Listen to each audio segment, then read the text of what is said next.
A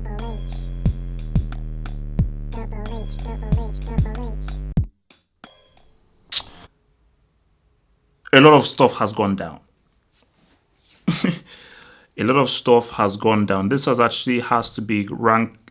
This is not ranked. This is the craziest deadline day that has ever happened. You know, so let me just. This is the craziest deadline day that has ever happened. It has been absolutely flipping insane because Luiz, Iwobi,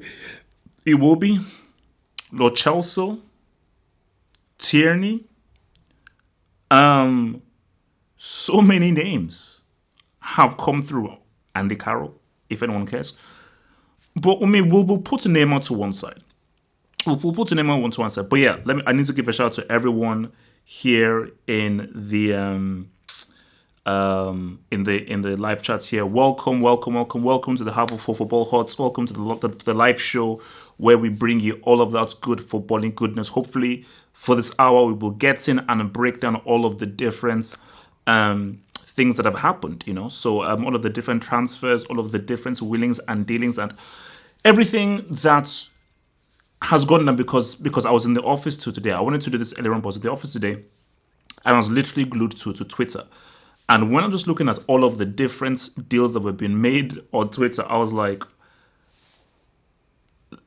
the Luiz thing has to be broken down separately. That Luiz thing has to be broken down separately because I put out a video in there, but I think it's definitely something that needs to be expanded upon and really looked at in detail. But so many different things went down. So, but remember, guys, if you're here, the Patreon is where you can help and pledge towards the How Football Hots to support your boy and to support your channel and to support me as an individual entrepreneur giving you football analysis and entertainment analysis. There are now 3 tiers. There is the brick tier, $1 a month, the first team tier, which is $5 a month, and the star player tier, which is $10 a month. So in the link below, in the description box and below, click on that Patreon link and look at all of the different things that you can get to help pledge to your boy and get rewards as well. Very much thankful and obliged, and shout out to all of my Patreons out there. You help support me.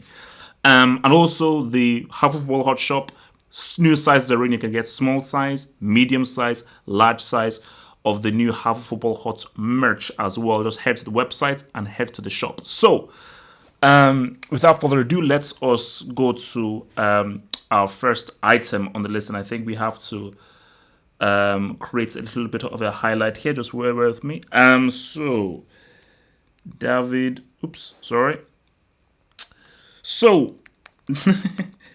Luiz, bro. I was talking to, if you guys watch the hangout, I'm sure you must know of your boy Forward. So I was talking to your boy Ford, and because obviously Ford, as you well know from the Hangouts, he's a Chelsea fan, and he said that this is a disaster, complete disaster, that Chelsea have sold to their rivals and they've improved them. Even when it was announced, I was like, that's not happening. It's not happening. No way it will happen. It will happen. Chelsea are not selling a starting player to their rivals. Forget who it is. Forget whoever the name is. Chelsea are not selling a starting player to their rivals. That makes no sense. But lo and behold, it happened. But we have to, first of all, there are 2 ways to unpack this. It's why did it happen? And is it such a bad thing for Chelsea? It's a good thing for Arsenal, but how good is it for Arsenal? So those are the 2 ways we want to unpack this. So the first way is this. Remember, guys, I'm going to be looking at the live chat. So I'm keeping abreast here. I'll get to it. Will be relaxed. So why did it happen? Now, from what I've read, is Lampard is coming in and he has his idea for what he wants his team to be. So the idea of what he wants his team to be doesn't include David Luiz. I believe that he sees Kurt Zouma, who is Chelsea's best central defender, he sees Kurt Zouma, Christensen and Rudiger all as starters ahead of David Luiz. And that obviously angered David Luiz because, like, you are coming in, you're disrespecting me. I am a starter, and you don't see me as a starter. You're putting this young box and Rudiger ahead of me. That is a disgrace to what I've given to Chelsea and to my experience as a central defender for Chelsea. So obviously didn't like that. Also sides for the team. Lampard felt he was a bad presence in the team, so forth. So that's over there. It gets deeper because I was looking at my homeboy Daniel Tillock, 1/3 of the Talking Tactics team, about what he was saying, and Daniel Tillock raised a very interesting point because he said, and this is because I wasn't sure yet, but he confirmed it. Luiz and Lampard played on the same team. Think about it. They played on the same team. And his mind is Lampard is coming in and he doesn't want to be usurped by somebody who may see him as an equal. So Luiz is like, wait, I played with you. We were teammates. And now you're my boss? Nah, bro. Okay, yes, boss. You're still my teammate. And I think, especially when you're coming in as a new manager and a new coach, you need that air of authority. You need to stamp your authority on the team. And you need people to know that, boom, I'm that dude. I'm really rooting here. So he may have seen his authority challenged, but let's say that let's say he didn't see his authority challenged. That he said, "No, Luiz, footballing wise for my system, you just don't fit what I want to do." It wouldn't work if Luiz is on the bench because of his influence in the dressing room, his influence in the team as a senior player and as a very likable guy. You can just tell from Luiz in his interviews and so forth, he's a likable guy. He's a likable guy. And I'm sure a lot of people in that Chelsea squad, in that Chelsea team, do like him. A Lampard cannot have a scenario where it's me and Luiz vying for the love of the team. Can't have that. That's very bad for the dressing room. As a manager, you must be king of the island. So that's why so those are the reasons with which he let him go. So getting to the nitty-gritty of the footballing sense of everything and how it works, man. Luiz is an improvement and a detriment to Arsenal. That's a fact. He isn't just an improvement on Arsenal. He is an improvement, 100%, and that is where Chelsea fans should feel pissed off. He's also a detriment. Now, me and Blue Lines, we've been back and forth about this. Blue Lines believe that Luiz is unfairly criticized, and he believes that he's a great defender. Luiz is not a good defender. He's all right. He's serviceable. He can have a good game, but over a season or over a period of 10, 15 games, Luiz will never be a defender that I can trust. He makes too many mistakes. He's too wild, and he's just not a level-headed, fully reliable defender. He just isn't. Luiz's best position is a DM. Luiz is a very good football player. He's a very good football player. Has a great footballing brain, great long-range passing, on a great football IQ, and he's very, very good, very confident on the ball. He's just a naturally gifted football player. Something that can't be said for many defenders. A lot of defenders are not as good football players naturally as a David Luiz. So I get it. People are putting in 7-1. I get it. 7-1. I'm not even going to hold 7-1 on Luiz. Let's just put 7-1 to one side. Let's say 7-1 didn't even exist. Luiz just isn't that great a defender. But the fact of the matter is this, for Arsenal, Luiz is an improvement on Mustafi. And for Arsenal's system, which is very attacking, very offensive, Emery would definitely like his defenders to move forward with the ball. He would be very happy for that to happen. This isn't a constant, Allegri restrictive system. This is a very all-encompassing, expressive, expansive system. So Luiz, in the way that Emery wants his team to play, will work perfectly. Arsenal needed a defender. They didn't need a ball-playing defender, an average defender. They needed a nuts and bolts guy who just knows how to defend. That is what they needed. David Luiz is not a top defender. He's not an elite defender. As a football player, I'm putting David Luiz tier 2, 100% as a football player. As a defender, he's unranked. I can't rank him. I cannot rank him. He is not a tier 3 defender. No way. He's not a tier 3 defender. So for Arsenal, it is an improvement and it's a detriment. Like, Arsenal fans saying this is solely an improvement and screw you, Chelsea, that's you being short-sighted. it is a good signing. 100% it is a good signing. But Arsenal fans will see this. Luiz will make mistakes. And the worrying thing is that Arsenal play a very attacking offensive system. So Luiz will not get cover.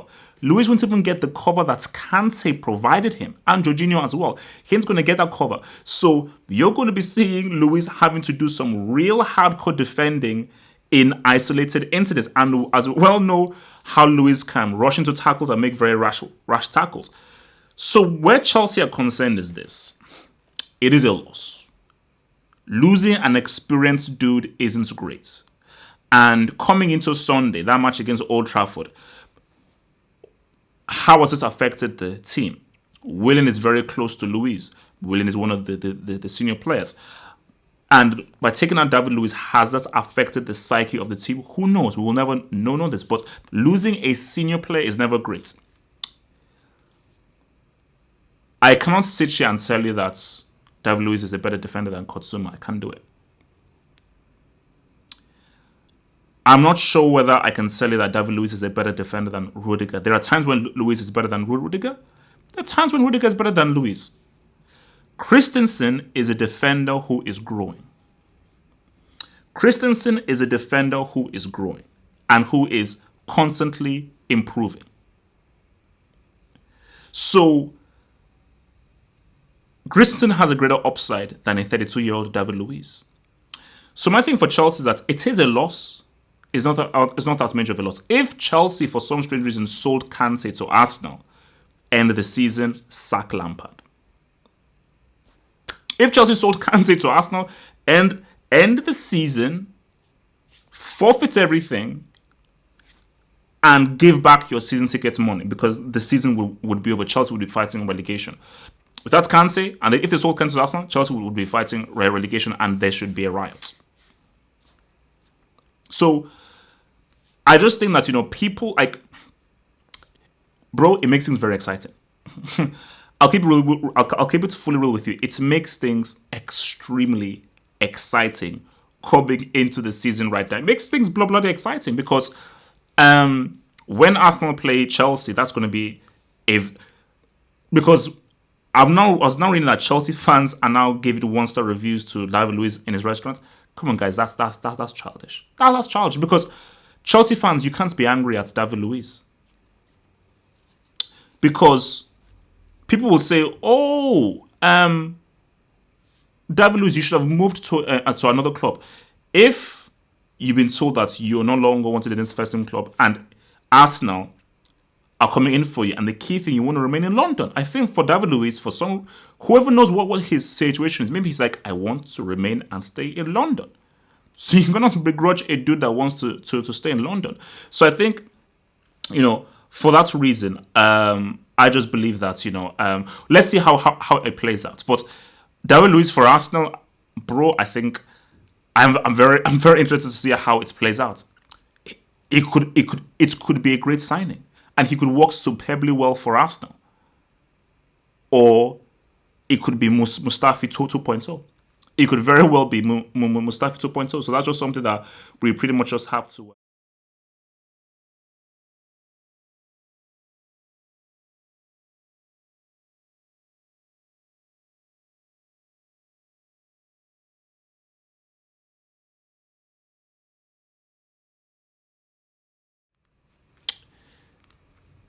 Shocking, to say the least.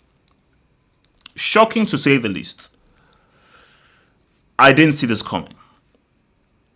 So before that, let me just hit the super chat down. So super chat here from Natsa, who says David Luiz is a Mustafi with an afro. There is a hilarious picture on Twitter, and maybe Natsa is referring to this. There's a hilarious picture on Twitter of a amalgamation, a combination of David Luiz and Mustafi, and it looks hilarious. So it's basically, I think it's like David Luiz's face. Although I think it's Mustafi's face with David Luiz's afro. So yeah, there's an image of that on Twitter. Like, if Arsenal roll up to any game with David Luiz and Mustafi in defense, that's a sacrifice waiting to happen. That is a flipping lubricant sacrifice waiting to happen if Arsenal roll up with Luiz and Mustafi in defense. Iwobi. I didn't see this coming. I did not see this coming. Iwobi has been judged harshly, I believe. You see, I believe that Iwobi has been judged very harshly. You know, because he's been played out of position, and Arsenal fans have now taken that to believe that this is what he's about. This is a left winger that is very inconsistent and loses the ball. And you see, because the reason why it shocks me, because I'm going to keep it real, because people are like, oh, because it's Nigeria, you can be objective. I can be fully objective, man. I can be fully objective. How can Iwobi be finished if he's not started yet, man? Yeah, bro, I didn't expect him to be sold. So, see, what I thought was, because Emery seemed to have a lot of faith in Iwobi, he kept on playing him.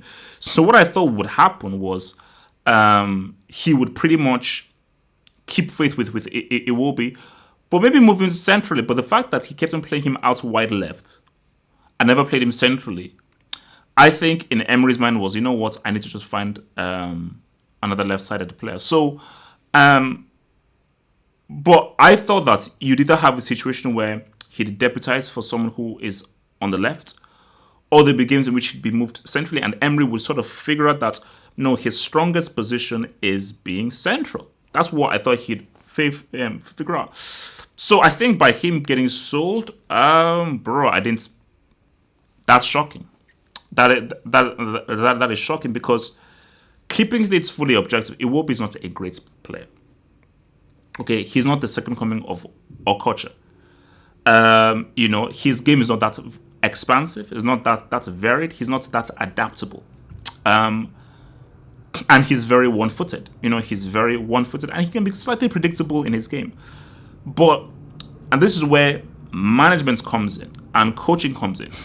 If you play him in the right position, in the right role, Iwobi can be very effective. And I think the worst, which is why I think Iwobi will feel hard done by, like, Iwobi would have said to Emery, play me in that central number 10 position. What the hell has Ozil done in that position? What the hell has Mkhitaryan done in that position? Okay, what have Mkhitaryan and Ozil done that has been so much...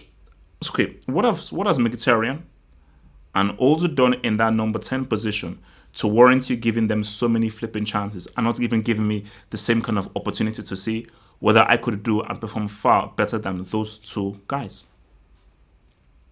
So Iwobi would have said, put me centrally. If I didn't perform, sell me. But just play me in my strongest position. If I don't perform in my strongest position, by all means, sell me. Ozil and Mkhitaryan have been in their strongest positions, haven't really set the world alight. I've been in my weaker position, and through some games, I've actually done pretty well. Some games have been bad, some games have been good in my weaker position. How well would an Ozil or Mkhitaryan done in their weaker position? So, keeping it real. I think this is a very good buy for Everton. If Silva is smart, you've got Richarlison, you've got Moise Kean.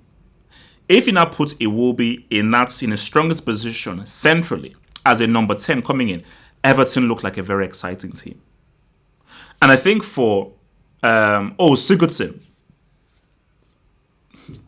bro, it depends. So, because see now, the worst situation for Iwobi is if he goes to Everton and he's still being played wide left, out of position, then I don't even know what to tell you.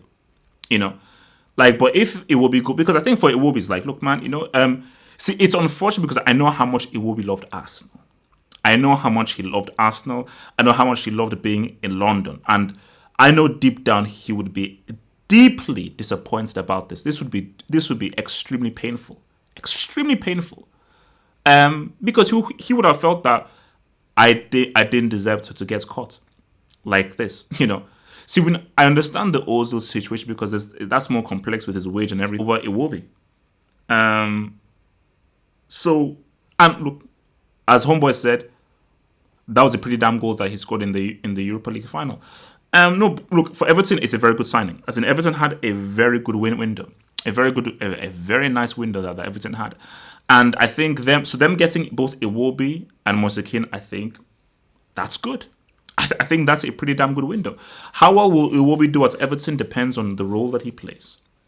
It depends on the role that he plays. But what I hope, being now this is not me putting my bias and my Nigerian hat on. What I hope is Silva can take him under his wing, can trust in him, and just develop his skills as a number 10 because he needs to improve as a number 10. Because see, this is so simple, but I'll tell you anyway, but it's sort of obvious. The only way you improve, especially when you're a young player, the only way you improve is by playing in your strongest position and by playing there extensively. You cannot improve as a young player playing in your weaker position. You can't. When you're 27, 28, 29, that's when you cannot be played. That's when you should be played in a secondary position, tertiary position, because you now have the experience to be able to adapt your game. You shouldn't be forced to adapt your game when you're a 19, 20, 21, 22, 23, 24-year-old. At that age, you should be able to, you should have tried to master your position. Once you now master your stronger position, then you can play a secondary or tertiary position, man. So I just hope that for Silva, play him in the number 10, play him in behind a Richarlison and a Moise and get him to be the creative spark for the team and try to develop his skills as a creative number 10 player. And we'll see how it can go. So I mean, for where Arsenal are concerned, it's not a big loss for Arsenal. Iwobi was into one of Arsenal's best players. He was effective at one time, but he's not one of their best players. And it's like you've got Danny Ceballos in there, you've got Pepper in there. So I think for Emery, I think Emery may know what he's doing. He's trying to, because remember that first season for a new manager, you're feeling your way, you're trying to figure out things down. And I think by the moves that he's made, the purchases he's made, I think Emery now has a very clear idea of the kind of team he wants and the players that he wants to play for his specific system. Because he's seen a season, he's seen the players who work, players who don't work, and the players who don't want to work for him have to go. Unfortunately, Iwobi simply just doesn't work for him, and he's pretty much been the guy that has had to go. So that right in there is the positionless, man. So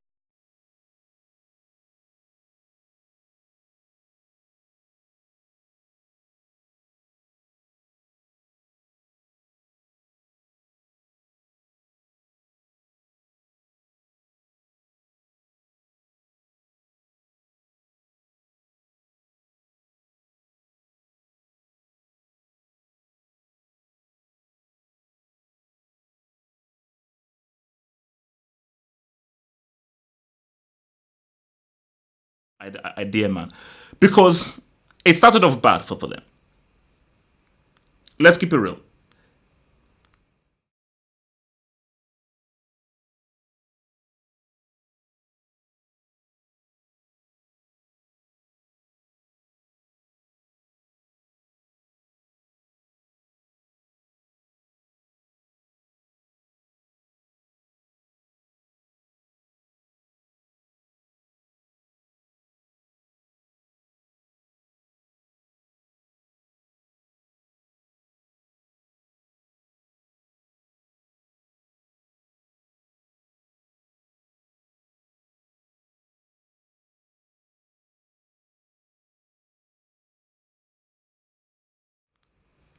Sorry about that. Sorry about that. Sorry about that. Sorry about that. Oh, sorry, sorry. No, yeah. Technical glitch. Technical glitch. I'm back. We're back. We're back. We're back. Easy. We're back. We're back. We're back. Chill, chill, chill. Chill. We're back. We're back. Don't worry. We're back. Just a little tech glitch. Hey, look. I'm not a brick. I'm not a brick. I'm a flower. I'm a daffodil. So for Tottenham, it started off bad. It started off bad because Dybala wasn't in there. Okay, Dybala, they were not trying to ride with your boy Dybala in that. I think um, with Dybala not being there, I think that was where the issue arose. That's where the issue really arose there, because it was a case of, if Tottenham miss out on Dybala, all you have is Ndombele. How good is that? We don't really know. But then Tottenham came in with two smackers. Two smackers. And these are two very interesting signings. They dropped your boy, they gave you Sessegnon and Lo Celso. And for me, I think it's a great move for Sessegnon, because I think there was a lot of hype about the guy, who did really well to help Fulham come up. And when Fulham got relegated, it seemed as if, okay, well, we've not sort of forgotten about this Ryan Sessegnon guy and everything. But the fact that Pochettino has been able to identify him and say, no, this kid is special. This kid has something. And we definitely want to bring this kid in to say something for us, I think shows you the potential of what this kid could potentially do. So a Ryan Sessegnon with his speed and his direct way of playing is a great attacking option for Tottenham. And you have Lo Celso, who obviously has been very highly regarded. A lot of guys have really talked about this dude. And he did feature for Argentina at the Copa America. I believe he even scored as well.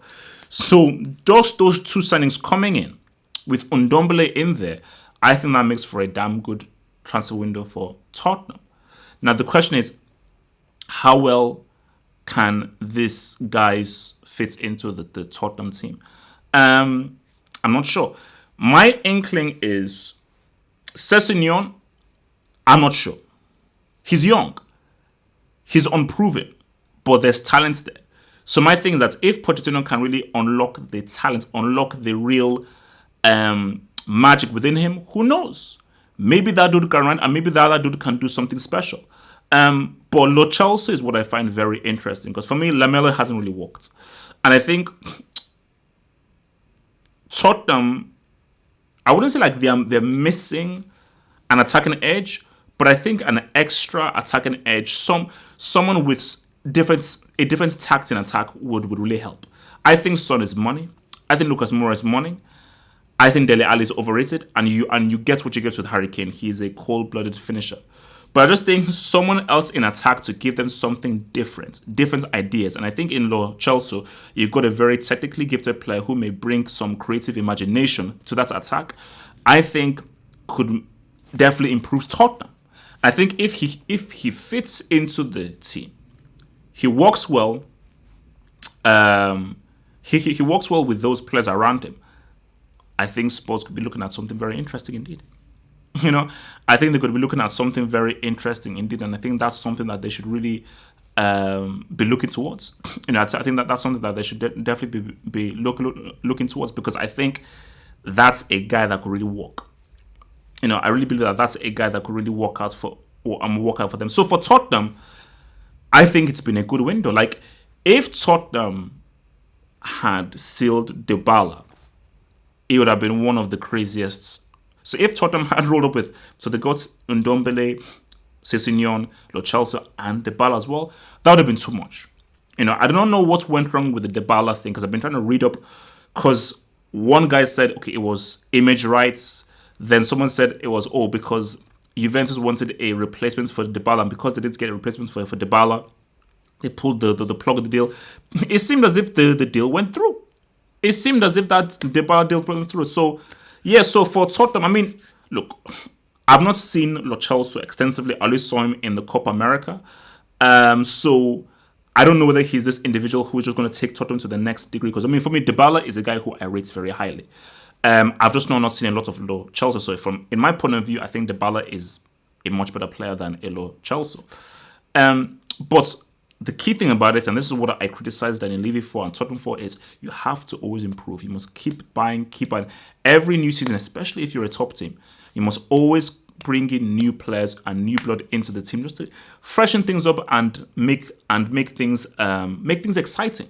Make things exciting. That is what you need, and that is what is always very important. So, to you guys out there, how would you rate Tottenham's transfer window. And even if you want to, so I'm seeing a 7, 9, 9, 8. Um, for me, I would give it a 7.5. I would give it a 7.5 because the reason why I give it a 7.5 is I don't know what you're going to get from Elo Chelsea. Because Sessignon is cool. I mean, see, if you take the everything, see, it's still 7.5. See, if Lo Celso is effective and he's good, then I'll pump it up to an 8. Like a Dybala would have been like a 9 or a 9.5. But Elo Celso, I'm not sure how good he will be. I don't know. I do not know how effective he will be. But I'll say this. How many players from La Liga have come to the Premier League and have balled? I mean, we're looking at a 90% rate of those players who've come from La Liga and come into the Premier League and been able to be quality. So if you're highly regarded and you're respected in La Liga, where the football is far more technical, and you come in, the likelihood is you're probably going to ball. Now, not everyone has. But I would say most of the dudes who have been highly regarded in La Liga have come to the Premier League and they've balled.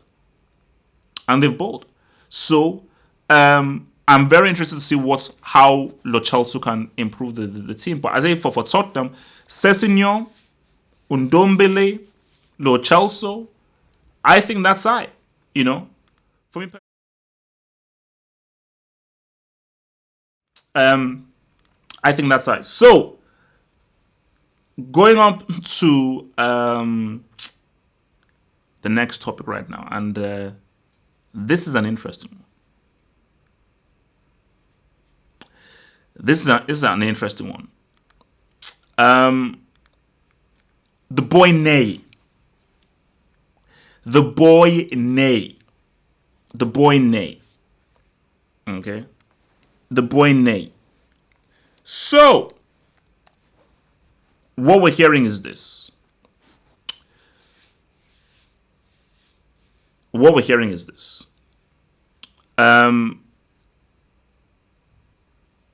Oh no, okay, but okay. I mean, I'll get to United. Don't worry, I'll get to United because what's it called? Apparently, Woodward out is trending. I'll get to United, but Neymar. So this is where we're at. Real Madrid wanting.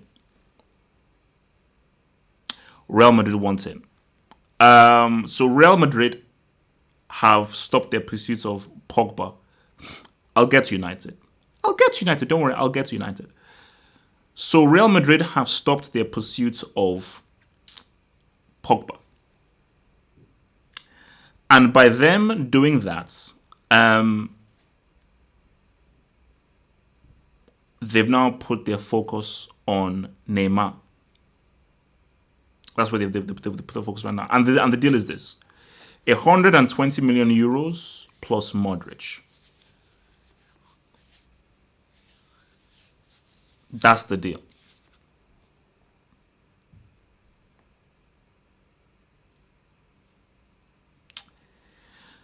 For Real Madrid, okay, if you sell Modric, you don't have Pogba. Who's going to be in the midfield? What? Toni Kroos and your boy. so in the midfield. Who's going to be? So it's going to be Toni Kroos and Casemiro. Like, am I missing something here? Because you sold Dani Ceballos. Then what the hell? Oh, who's going to be in? People are saying Isco. Who's going to be in central midfield? Isco cannot be a central midfielder, guys. Come on. So my thing is, that's so because I didn't really think about it because I was okay. 20 million. Okay, wait. If you put in Modric, I'm like, you don't have a midfield unless Zidane has a whole new system that we're not really seeing. As someone said, Van de Beek. Okay, aha.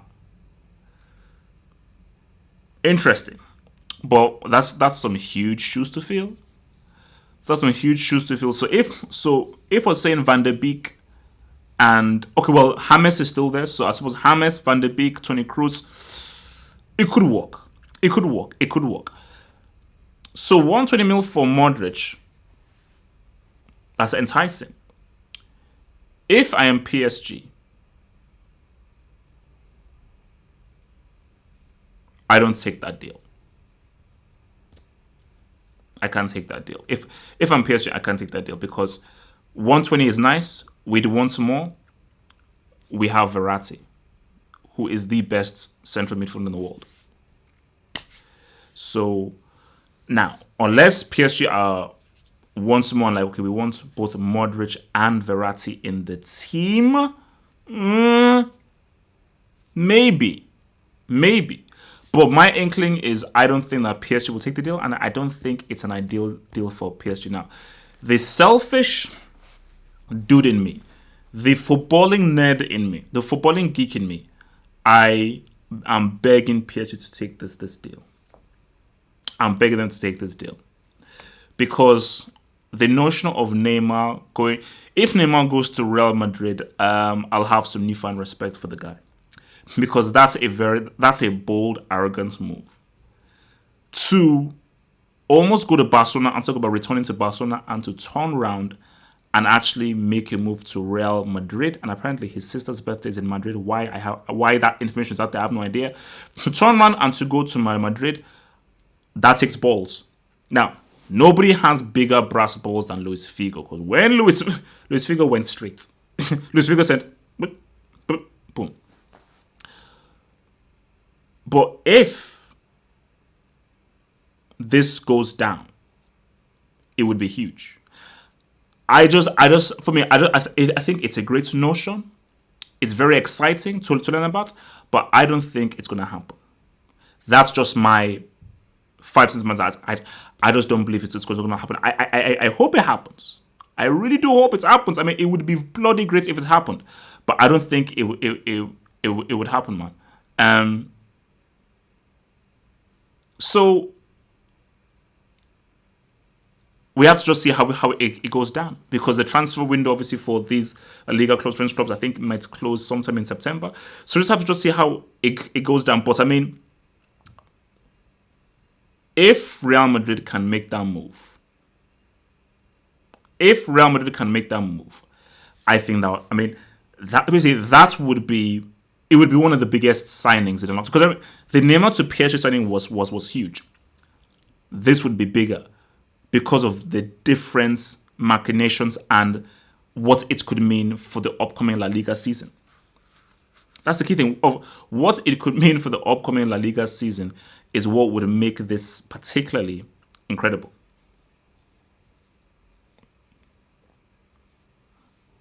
That's the thing. So that it would just make it flipping incredible. So we have to just see how it goes, because like Real Madrid need another. They need another big time player. Like if Real Madrid go into the new season with the way that they're built, where all they have is Hazard and a Benzema that I do not trust, Real Madrid are not going to win a trophy. They need something more. The team has guys who are over the hill, slightly declining. And like actually they're almost there. All they need is a Pogba or a Neymar. A Pogba or a Neymar just to sort of lift that team a bit up, and then we can now begin to talk about a trophy and potentially going for the La Liga title.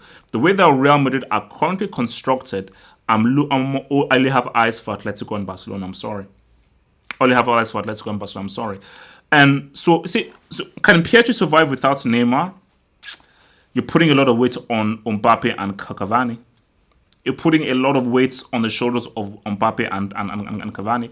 Because I mean, like, look, I've got to echo what Jujuman says. As much issue I have with Neymar and how the guy always gets injured at the time, I don't think PSG can win the Champions League without Neymar. They need Neymar to win the Champions League. Without him, I don't think Mbappe can do it on his own. Mbappe is still growing. He's still growing. So I don't think he can do it on his own. So I don't think it's going to happen. I want it to happen. I pray it happens.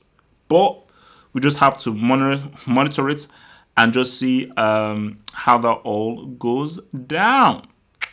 So, with that being said now, my dear people, man, it's time for me to take your lovely questions. So for the last 20 minutes of the show, it's about your questions. Remember, if you for your questions to be fully read and to support the show, think about using Zai Super Chat. The Super Chats help support your boy with your donations.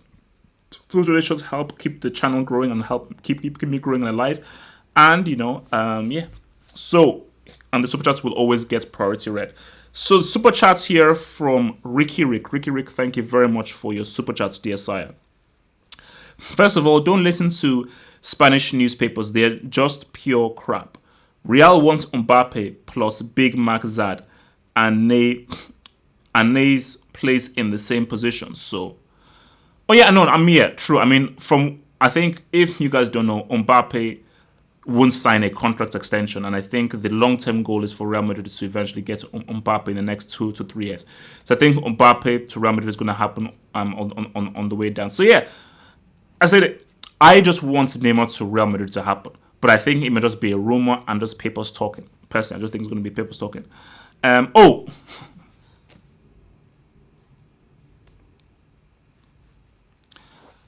United, man.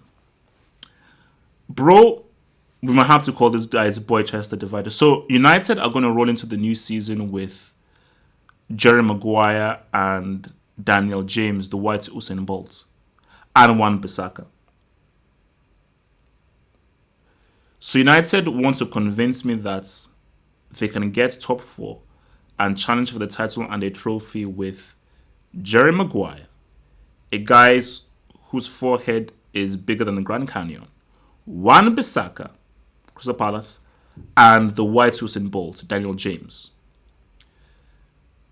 And with a midfield of Pogba and Groundnut. So basically, Pogba and Groundnut is the United midfield. I don't mean to be rude, but how does that team go above 7th? Like, Wolves and Everton should go to Old Trafford to tap that ass. Like, with the team that United have constructed, they should go there to tap that ass, because my thing is like, but can you really be angry at Woodward? Because, yeah, guys, you have to be realistic here. Yes, United are they have a big, huge image. The image is huge, but they're not relevant amongst elite teams. If I'm a young stud, a young up-and-coming player, I respect United. I respect your history. I'm not going to you. Do you know AC Milan's history? Do you know the history? If you're a young up-and-coming player, if you're a young up-and-coming star, you're not going to AC Milan. You're not going to Man United. I feel terrible for Pogba. Because Pogba is like, damn it, I'm stuck here. I'm stuck with Matic, Pereira, and the white Usain Bolt. That's like, United fans, you have to be worried because you have a rookie as a coach. He is a rookie. And your midfield is Pogba. That's it. So you can't go into a professional game with a 4-1-3 formation. Sorry, that's not how football works. 4-3-3, 4-4-2. You can't go into a professional Premier League game with a 4-1-3-4 formation. I'm sorry. That can't happen. McTominay! Shout out to McTominay, man. Let's hear some of these super chats, man. From Omar Suarez. Zad is fat. Your prediction was shocking. Very rude. Very rude indeed. Zad is top 3. If he pushed me top 2. He's also was the best player of the World Cup and was one of the best players last season and was one of few players who was in double figures of goals and assists. So respect who you're insulting. And what if my prediction is right? There you go. From Abdi Hassan. Thank you for the super chat, Mr. Abdi Hassan. So Abdi Hassan says, what on the street is Klopp is waiting to get Sancho? If Sancho under Klopp would be insane sexy. It would be insane sexy. If Sancho rolls up with Liverpool in that system, you're putting him out to wide or even in the middle, bro, and Sancho is mixing it up with your boy Mane and Salah, bro, that would be a match made in heaven. That'd be a match made in heaven. So I think if that happens, because I told you, Sancho is one of my favorite football players to watch. Okay, I'm sorry, I've got my guys are Marcelo, Verratti, Mane, but really Verratti, Marcelo, and I think I've got to put Sancho in there as one of my favorite players to watch, and the Us. So the Us, Verratti, Marcelo, Sancho, those are my favorite football players to watch. From Omar Suarez again, thank you for the super chat, Omar Suarez, but I didn't like your insults towards Sad. Learn to respect him. By the way, United are getting lubricated at Old Trafford this Sunday, so watch for that as well. August 14th, Liverpool fans. August 14th, just chill. I'm not saying anything. You've insulted me a lot of time, but August 14th, Liverpool fans, let's ride. Liverpool fans, don't you dare turn up if Chelsea beat you on August 14th. Chelsea shouldn't really be beating you. You're the Champions winners. Lampard is a loser. Pulisic is an American reject. So Chelsea should lose 5-0.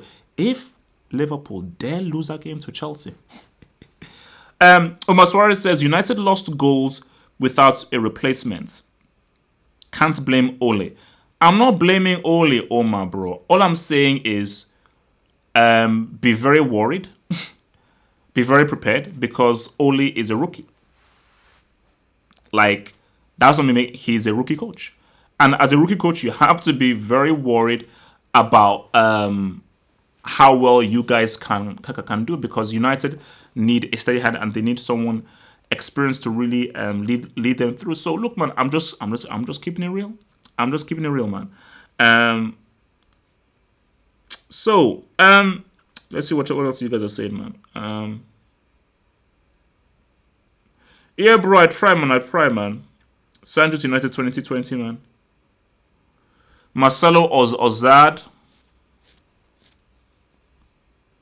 Marcelo is currently my favorite football player to watch. So like as of right now, he's currently my favorite football player to watch. So Marcelo is that dude for me, 100%. He's that flipping dude, man. He is that flipping dude. Lukaku. Oh yeah, I almost forgot. Flipping Lukaku. I forgot to talk about flipping Lukaku, man. Let me hit that up right now, man. Let me hit that up right now. Let me put in the Lukaku right in there.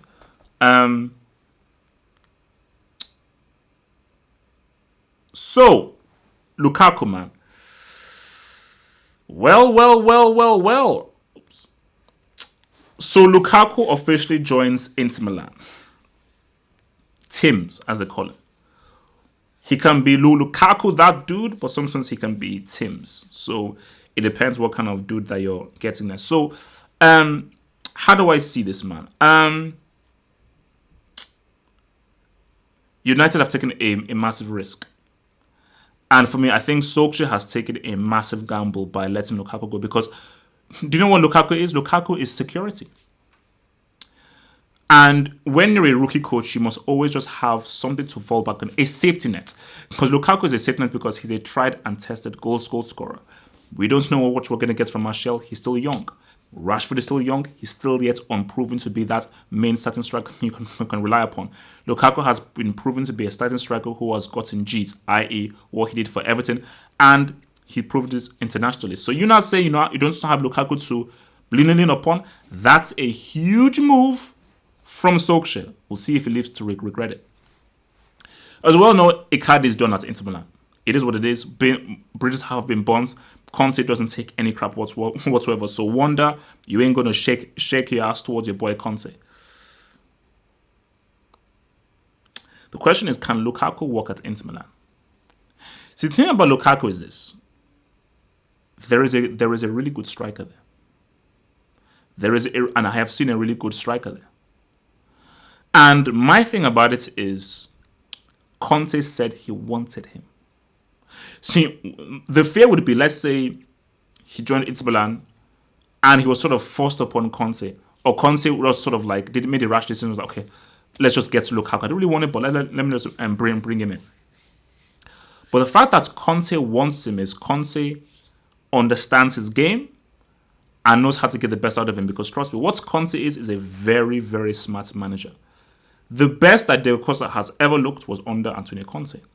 And Conte is a manager who can make average players look pretty good. Look at how good Giaccherini was at the Euros. That was all down to your boy Conte. Giaccherini is at the best a tier 3 player, but he's mostly unranked.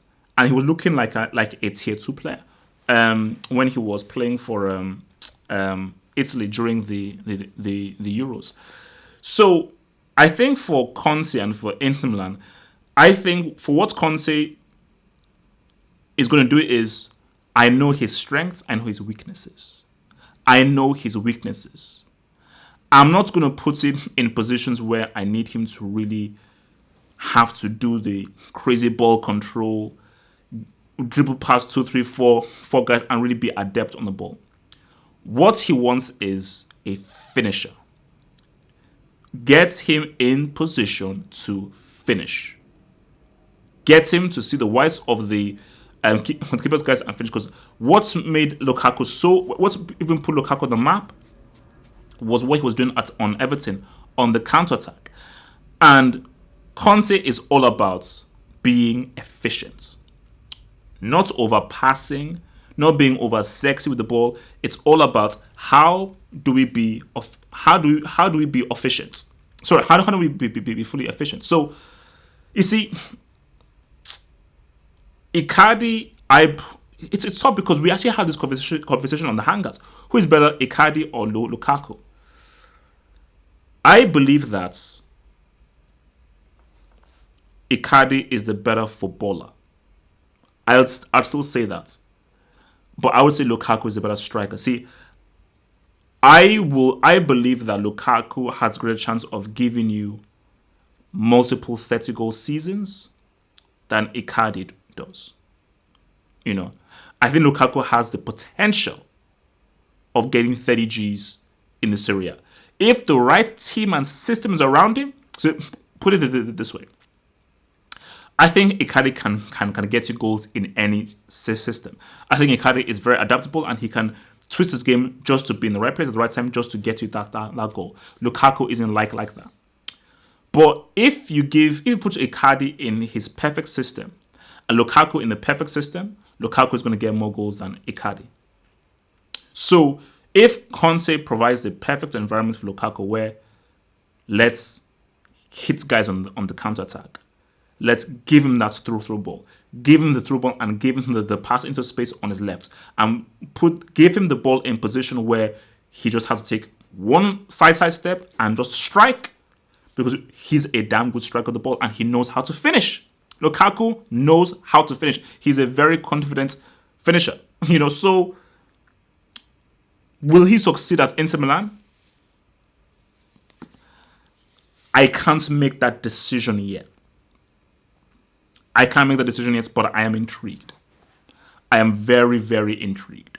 I'm very intrigued to see how it goes. Gut feeling. What does my gut feeling tell me? Lukaku at Inter Milan. My gut feeling tells me is I think it could be like a medium. I think he'll play well. I don't think he'll be a resounding success. I think he'll be pretty good. But I don't think he'll be an overall resounding success. I don't see him hitting 30 goals. 25, potentially. I see maybe 16, 15, 16, Inter really need a 20 to 25 goal guy for their main striker. That's what I think they need. They need at least a 20 to 25 goal guy. But look, man, I'm happy for the dude. Because again, look, as the saying goes, go where you're appreciated and celebrated, not where you're tolerated. And if Socrates said, I don't want you, I think it's just best to really make that move on. So, man, that is that there from Mr. Lukaku. Last 5 minutes then. Let me just take any last things. Okay. So, again, from Omar Suarez, who says, all the resumes haven't helped United so far. Jose. What the hell? I don't know what he said. Almost right. All the resumes haven't helped United. Oh, Mourinho won four trophies with that trash squad. So there you go. United are on the decline. It's going to take 5 years for United to become relevant again. I'm sorry. I know that may sound harsh, that may sound wrong. United are going through an AC Milan. Before United are relevant again and amongst the elites, it's going to take at the minimum 5 years. A minimum of 5 years before they're fully relevant again. I'm sorry. So, and should Woodward really be blamed? Should he really be blamed? Maybe it's a case of, look, man. I'm not sure. Okay, maybe it's a case of, look, man. Bro, we can't attract guys. I tried to buy these guys. They don't want to come. Okay, so maybe you can blame Woodward if did you offer all the money on the table? Because, and maybe that's why Woodward is blamed, because if you can spend 8 million on Maguire, I think you probably have some cash. I think you probably have some cash. Zaha, man. Oh man, that's sad on Zaha. Like, so Palace are just forcing him to stay. You see, look, for Palace, surely there's a price. Surely there's a price. If a player says that he wants to leave, can you really force a guy to stay? I definitely see Zaha leaving in general. I think that he'll just not really be into it. He won't really be happy. And I just think he'll just make his presence, just basically he will make it known that I want to leave. So I definitely see Zaha going in general. But I thought he would have left this summer. But Palace, they stood firm. They stood firm, man. Bro, that can't. Juventus really swapped Danilo for Cancelo. That makes no sense. Like, Cancelo is better than Danilo. He's just a better player. Danilo is a brick. He's a brick. Danilo is a brick. Danilo has, he may be suspended now, but then Danilo did have a stint in the brick academy. So that makes no sense. That makes no sense whatsoever, So, for Juve, man, did Juve need a striker? Let's talk about it. Look, the transfer window is still open. Juve may have to go for Icardi. Now, if you get Icardi, you also get Wanda as well, but Juve may need to go for Icardi. Juve may need to go for Icardi. And Danilo he said Cancelo can't defend. Can Danilo defend? Have you seen Danilo play? Have you seen some of the mistakes that this guy has made? Bro, look, man. I don't know, man. I don't know. But look, man, it may work out. It may work out, man. Let's see what you guys are saying. Danilo is more secure in defense. Oh, wow. Oh, guys, sorry, I'll be back. Sorry, I'll be back.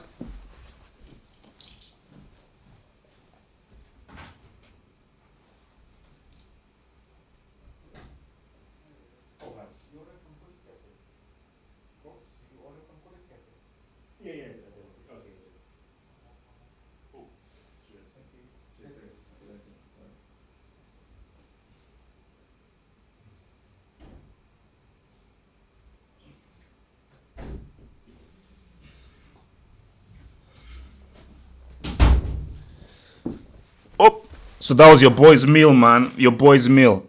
My meal came, man. I know, late night meal, man. Late night meal. So look, guys, man. Let me just round this off right now. Yeah, the meal. So let me just round this off. Higuain is not thinner than Hazard. Guys, don't be rude. What? Higuain in no world, no realm is Higuain thinner than Eden Hazard. That is, get the heck out of here, man. That's just you being rude, man. Bro, Danilo was a brick, man. Whether you like it or not, Danilo was a brick. Look, man. Juventus.